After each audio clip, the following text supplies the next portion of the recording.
Então, vamos falar sobre civilização.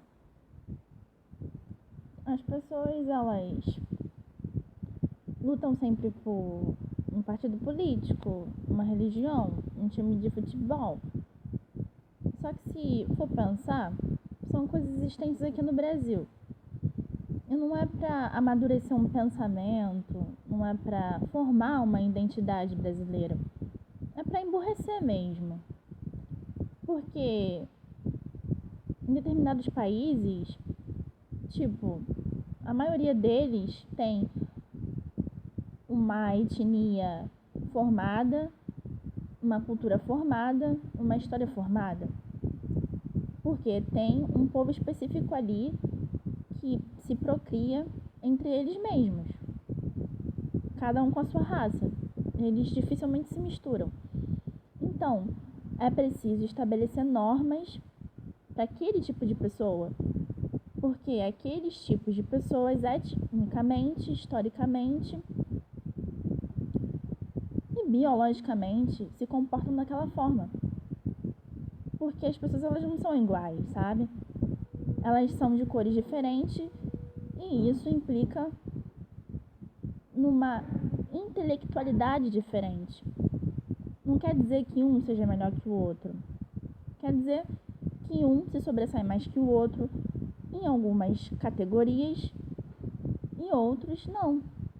E vice-versa, sabe? Aqui no Brasil, é todo mundo miscigenado. Não tem essa de ter uma raça só, sabe? Todo mundo tem mistura.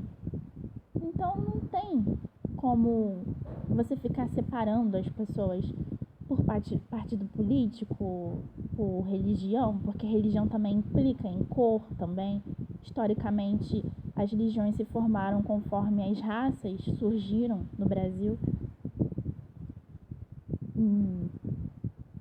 Time de futebol também tem influência de raça também. O que acontece?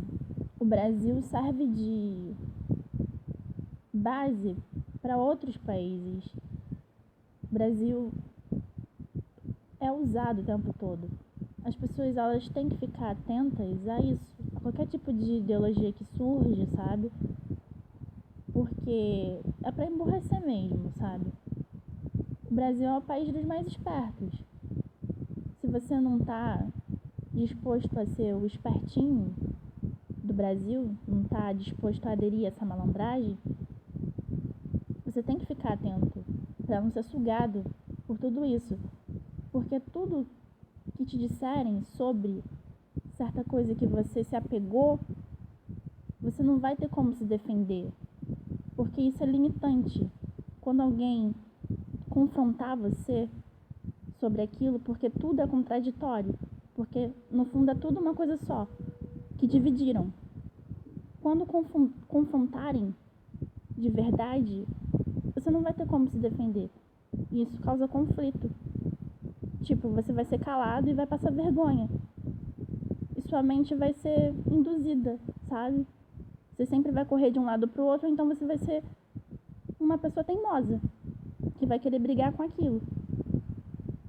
Você precisa formar sua identidade própria como ser humano, independente da sua raça. Você tem que estudar muito mais do que os outros países para poder se sobressair aqui. Porque é assim a realidade aqui.